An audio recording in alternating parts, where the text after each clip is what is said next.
पवित्र बाइबल। उत्पत्ति अध्याय 3। मनुष्य का पतन, परीक्षा, पाप और परिणाम। अदन की वाटिका अत्यंत सुंदर थी। वहां हर प्रकार के वृक्ष थे, देखने में मनोहर और फल खाने में स्वादिष्ट। उसी वाटिका में आदम और उसकी पत्नी हव्वा रहते थे। परमेश्वर ने उन्हें सब कुछ दिया था, बस एक आज्ञा दी थी, वाटिका के बीच के एक विशेष वृक्ष का फल न खाना। वाटिका के बीच के एक विशेष वृक्ष का फल न खाना। लेकिन ये इतना सुंदर है। फिर भी हमें मना किया गया है। लेकिन उसी वाटिका में एक और प्राणी था, सर्प। यहोवा परमेश्वर द्वारा बनाए गए सभी बनाए पशुओं में सर्प सबसे अधिक धूर्त और चालाक था। एक दिन वो हव्वा के पास आया और बड़े ही चतुर शब्दों क्या में सच है कि परमेश्वर ने कहा है कि तुम इस वाटिका के किसी भी वृक्ष का फल न खाना?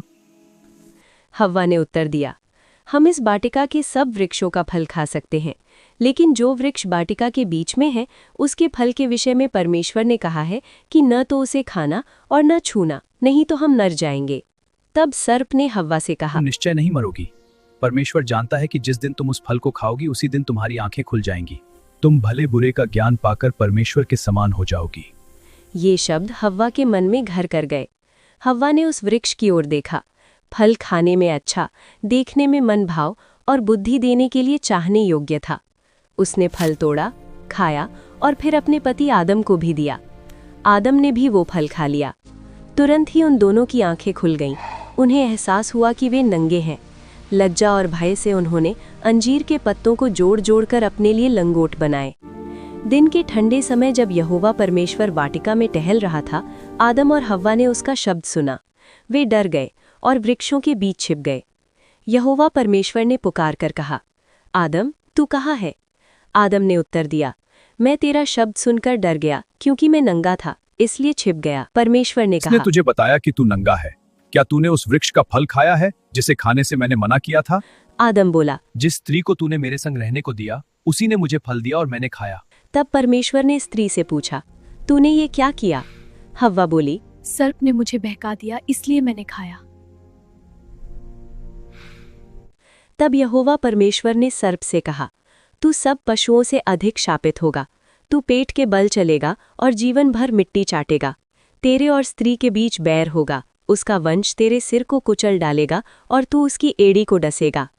फिर स्त्री से कहा, मैं तेरी पीड़ा बढ़ाऊंगा, तू दुख के साथ संतान उत्पन्न करेगी। तेरी लालसा तेरे पति की ओर होगी और वो तुझ पर प्रभुता करेगा। और आदम से कहा, तूने मेरी आज्ञा तोड़ी है, इसलिए भूमि तेरे कारण शापित हुई है।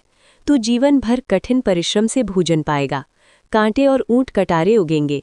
तू अपने माथे के पसीने की रोटी खाएगा और अंत में मिट्टी में मिल जाएगा, क्योंकि तू मिट्टी से बनाया गया है। आदम ने अपनी पत्नी का नाम हव्वा रखा, क्योंकि वो सभी जीवित मनुष्यों की आदि माता बनी। यहोवा परमेश्वर ने आदम और हव्वा के लिए चमड़े के वस्त्र बनाए और उन्हें पहनाया। ये उसकी दया और प्रेम का चिन्ह था। फिर परमेश्वर ने कहा, मनुष्य भले बुरे का ज्ञान पाकर हम में से एक के समान हो गया है। अब ऐसा ना हो कि वो जीवन के वृक्ष का फल खाकर सदा जीवित रहे।